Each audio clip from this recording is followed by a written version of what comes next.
Hi student, இன்றைக்கி நம்ம என்ன பார்க்க போகிறோம்னா, நம்ம ஆல்ரெடி வந்து ஆர்ஆர்பியிலேருந்து என்டிபிசி வந்து அனௌன்ஸ் பண்ணியிருக்காங்க. ஸோ அது வந்து அப்ளை பண்ணுற டேட் எல்லாமே முடிஞ்சிருச்சு. ஸோ எக்ஸாம் டேட் வந்து இனிமேல் தான் சொல்லுவாங்க. இப்போ வந்து ரீசெண்டாக group D, RRB group D வந்து அனௌன்ஸ் பண்ணியிருக்காங்க. ஸோ அதில் வந்து ஒரு எப்படி இருக்கும்னா, இப்போ குரூப் டின்னு எடுத்துக்கிட்டோன்னா, ஏன்னா சில பேருக்கு வந்து பேசிக் தெரியாமல் இருக்கும். ஸோ அதனால் சொல்கிறேன். ஆர்ஆர்பி குரூப் டி வந்து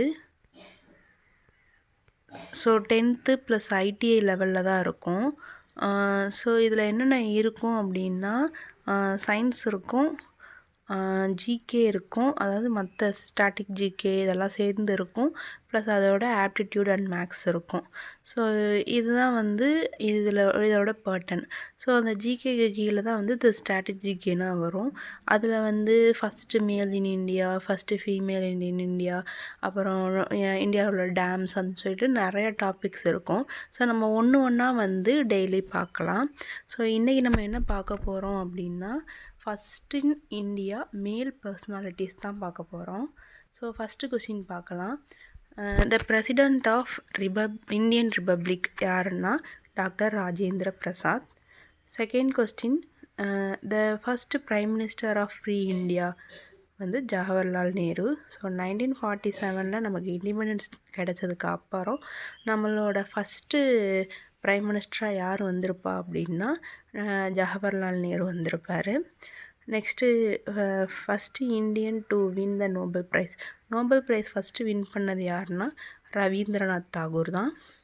ஸோ ரவீந்திரநாத் தாகூர் வந்து கீதாஞ்சலி அப்படிங்கிற ஒரு நாவலுக்காக வந்து ரவீந்திரநாத் தாகூர் வந்து எப்போ நோபல் ப்ரைஸ் வாங்கியிருப்பார் அப்படின்னா 1913 தான் வந்து அந்த கீதாஞ்சலிங்கிற அந்த புக்குக்காக வாங்கியிருப்பார். Next question, the first president of Indian National Congress. Indian National Congress வந்து 1885 வந்து ஸ்டார்ட் பண்ணியிருப்பாங்க.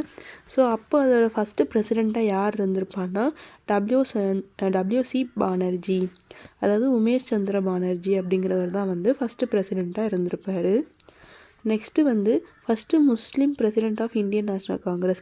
ஃபஸ்ட்டு முஸ்லீம் யார் அப்படின்னா இந்த பக்ருதீன் தியாப்ஜி அப்படிங்கிறவர் தான் வந்து ஃபஸ்ட்டு முஸ்லீம் பிரசிடெண்ட்டாக இருந்திருப்பார். இந்த காங்கிரஸ் வந்து எங்கே நடந்திருக்குன்னா சென்னையில் தான் நடந்திருக்கும். ஸோ அதோட பிரசிடெண்ட்டாக தான் வந்து அவர் இருந்திருப்பார். நெக்ஸ்ட்டு வந்து first Muslim president of India அப்படி யாருன்னா டாக்டர் ஜாகிர் ஹுசைன் தான் வந்து ஃபஸ்ட்டு முஸ்லீம் பிரசிடெண்ட் ஆஃப் இந்தியாவாக இருந்திருக்காரு. 7th கொஸ்டின் வந்து the first British governor general of India யாருன்னா லார்டு வில்லியம் பென்டிக். இவர் வந்து எந்த இயர் வந்து கவர்னர் ஜென்ரலாக இருந்திருப்பாருன்னா 1833 to 35 வரைக்கும் இருந்திருப்பார். ஸோ இவர் தான் வந்து first governor general of India. Next question, the first British viceroy of India. இந்தியாவோட ஃபஸ்ட்டு வைஸ்ராய் யாருன்னா லார்டு கேனிங். இவரோட பீரியட் என்னன்னு பார்த்தோம்னா 1856 இருந்து 62 வரைக்கும் இவர் வந்து இருந்திருப்பார். Next question, the first governor general of free India. Free இந்தியாவில் வந்து யார் வந்து கவர்னர் ஜென்ரலாக இருந்திருப்பா, அதாவது ஆஃப்டர் இண்டிபெண்டன்ஸ் டேக்கு அப்புறம் இப்போ யார் இருந்திருப்பான்னா லார்டு மவுண்ட் பேட்டன். ஸோ இவரோட பீரியட், லார்டு மவுண்ட் பேட்டனோட பீரியட் என்னன்னு பார்த்தோம்னா 15th ஆகஸ்ட் 1947 இண்டிபெண்டன்ஸ் கிடைக்குமா, அதிலிருந்து 20 ஜூன் 1948 வரைக்கும் இவர் வந்து இருந்திருப்பார். ஸோ இவர் தான் first governor general of free India. The first and last Indian to be governor general of free India. ஒரு இந்தியனாக வந்து யார் வந்து ஃபஸ்ட் அண்ட் லாஸ்ட்னா அதுக்கப்புறம் வந்து இந்த கவர்னர் ஜென்ரலுங்கிற ஒரு போஸ்டிங்கே வந்து அவங்க எடுத்துட்டாங்க. ஸோ யார் இருந்திருப்பான்னா சி ராஜகோபாலாச்சாரி. அவரோட பீரியட் என்னன்னு பார்த்தோம்னா இவர் 20 ஜூன் வரை இருந்திருப்பார். இவர் வந்து 21 ஜூன் 1948 அதாவது ரிப்பப்ளிக் ஆகிறதுக்கு முந்தின நாள் 25/1/1950 வரைக்கும் இவர் வந்து இருந்திருப்பார். நெக்ஸ்ட்டு வந்து the first man who introduced the printing press in free India. Free இண்டியாவில் ஃபஸ்ட்டு பிரிண்டிங் ப்ரெஸ்ஸை இன்ட்ரடியூஸ் பண்ணது யாருன்னா ஜேம்ஸ் ஹிக்கி அப்படிங்கிறவர். 12th question the first Indian to join the ICS. ஐசிஎஸ்சில் வந்து ஃபஸ்ட்டு ஜாயின் பண்ணது யாருன்னா சத்யேந்திரநாத் தாகூர். அவர் தான் வந்து ஃபஸ்ட்டு ஐசிஎஸ்சில் வந்து இவர் வந்து ஒரு அதாவது இந்தியன் சிவில் சர்வீஸில் வந்து ஒரு ஆஃபீஸராக ஜாயின் பண்ணியிருப்பார். ஆனால் இந்த எக்ஸாமை வந்து ஃபஸ்ட் டைம் பாஸ் பண்ணது யாருன்னா சுரேந்திரநாத் பானர்ஜி. சுரேந்திரநாத் பானர்ஜிங்கிற ஒருத்தவர் தான் வந்து இந்த ஃபஸ்ட்டு எக்ஸாமை வந்து பாஸ் பண்ணது. Next question India's first man in space யாருன்னா Rakesh Sharma. Next question the first prime minister India who resigned without completing the full term. அவர் டேர்ம் முடியறதுக்கு முன்னாடி ரிசைன் பண்ணிட்டு போனது யாருன்னா மொரார்ஜி தேசாய். அவங்க தான். The first Indian to commander in chief of India யாருன்னா general Cariappa.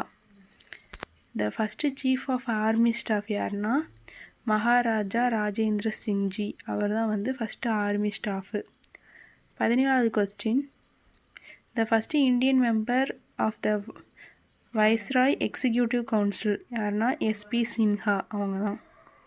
18வது question the first president of India who died while in ஆஃபீஸில் வேலை பார்த்துட்டு இருக்கும்போது இறந்து போனது யாருன்னா டாக்டர் ஜாகிர் ஹுசைன். இவர் தான் வந்து ஃபஸ்ட்டு முஸ்லீம் பிரசிடெண்ட்டாகவும் இருந்திருப்பார். The first prime minister of India who did not face the பார்லிமெண்ட்டையே அவங்க வந்து ஃபேஸ் பண்ணியிருக்க மாட்டாங்க. ஏன்னா அவ்வளோ கொஞ்ச நாள் தான் அவங்க வந்து பிரைம் மினிஸ்டராக இருந்திருப்பாங்க. அது யாருன்னா Charan Singh. Next the first field marshal of India யாருன்னா SHF மானக்ஷாங்கிறவங்க தான் வந்து first field marshal. Sir CV Raman அவர் தான். ஸோ இதில் என்னென்னா 1928 Feb 28 இந்த நாள் அன்னைக்குன்னு தான் வந்து அவர் வந்து ராமன் எஃபெக்ட் அப்படிங்கிற ஒரு எஃபெக்டை வந்து வெளியிட்டிருப்பார்.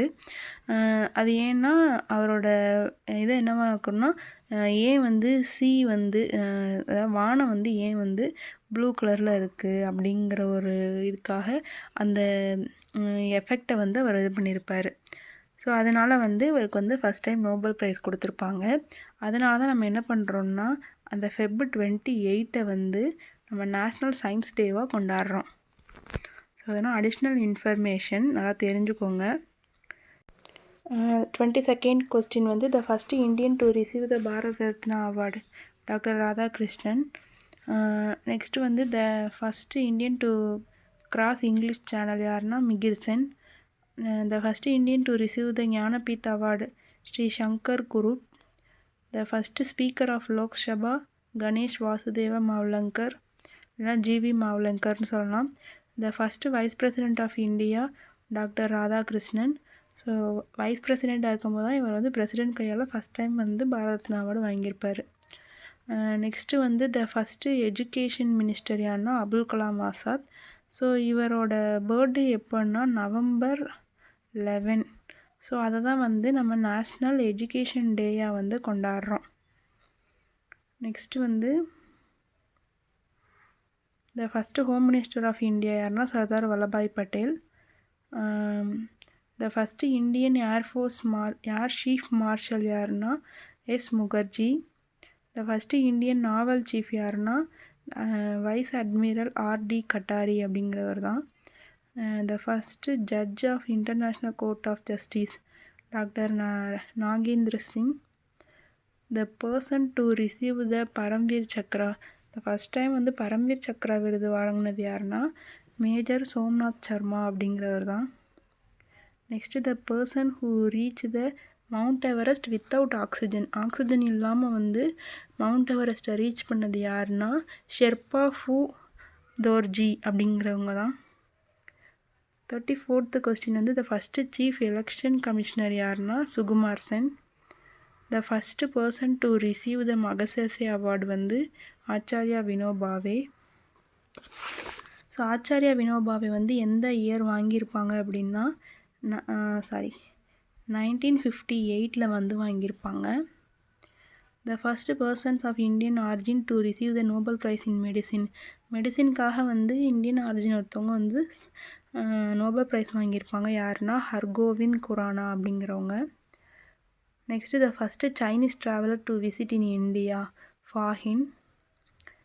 த first person to receive the Stalin prize யார் வாங்கியிருப்பானா சைஃபுதீன் கிச்லு அப்படிங்கிறவர் தான். The first person to resign from the central cabinet. Central கேபினெட்லேருந்து ரிசைன் பண்ணி போனது யாருன்னா ஷியாமா பிரசாத் முகர்ஜி அப்படிங்கிறவங்க தான். Next the first foreigner to receive the Bharat Ratna. அதாவது ஒரு ஃபாரினராக இருந்து ஒரு பாரத ரத்னா அவார்டு வாங்கினது யாருன்னா கான் அபுல் காஃபர் கான் அப்படிங்கிறவங்க தான். இவங்களுக்கு இன்னொரு சிறப்பு என்னென்னா இவங்கள தான் வந்து ஃப்ரான்டியர் காந்தி அப்படின்னு நம்ம சொல்லுவோம். The first person to receive the Nobel prize in economics யாருன்னா அமர்த்தியா சென். நெக்ஸ்ட்டு வந்து the first chief justice of supreme court யாருன்னா நம்ம ஃபஸ்ட்டு சுப்ரீம் கோர்ட்டோட சீஃப் ஜஸ்டிஸாக யார் இருந்திருப்பான்னா ஹிராலால் ஜே கனியா அப்படிங்கிறவங்க தான். ஸோ இதோட வந்து இந்த ஸ்ட்ராட்டஜிக்கு முடிஞ்சிருச்சு. ஸோ இதில் வந்து ஏதாவது நான் மிஸ் பண்ணியிருந்துருக்கலாம், ஏன்னா வந்து இன்னுமே நிறையா இருக்குது. ஸோ அது ஏதாவது நான் மிஸ் பண்ணியிருந்தேன்னா சொல்கிறேன். இவங்க எல்லாமே வந்து மேலு. ஸோ நெக்ஸ்ட்டு வீடியோவில் வந்து நம்ம ஃபீமேல்ஸ் வந்து யார் யார் என்னென்ன அப்படிங்கிறத நம்ம பார்ப்போம். ஏன்னா Indian pilot, first Indian pilot வந்து நான் சொல்லலை, யாருன்னா ஜேஆர்டி டாட்டா. ஜேஆர்டி டாட்டா தான் வந்து ஃபஸ்ட்டு இந்தியன் பைலட்டு. ஸோ இதெல்லாம் நல்லா தெரிஞ்சுக்கோங்க. நெக்ஸ்ட்டு வந்து அண்டார்டிகாவை ரீச் பண்ண ஒரு Indian, first Indian to reach Antarctica யாருன்னா ராம் சரண் அப்படிங்கிறவங்க. ஸோ ராம் சரண் வந்து எந்த இயர் வந்து அதை இது பண்ணியிருப்பாங்க அப்படின்னா 1962 அந்த இயர் தான் வந்து அவங்க வந்து அண்டார்டிகாவை வந்து ரீச் பண்ணியிருப்பாங்க. 62 அந்த இயராக தான் இருக்கும். ஸோ அதில் தான் அவங்க வந்து அண்டார்டிகாவை ரீச் பண்ணாங்க. ஸோ இது மாதிரி நிறையா இன்ஃபர்மேஷன் வேணும்னா நம்ம சேனலை சப்ஸ்கிரைப் பண்ணுங்கள், லைக் பண்ணுங்கள் அண்ட் ஷேர் பண்ணுங்கள். So thank you.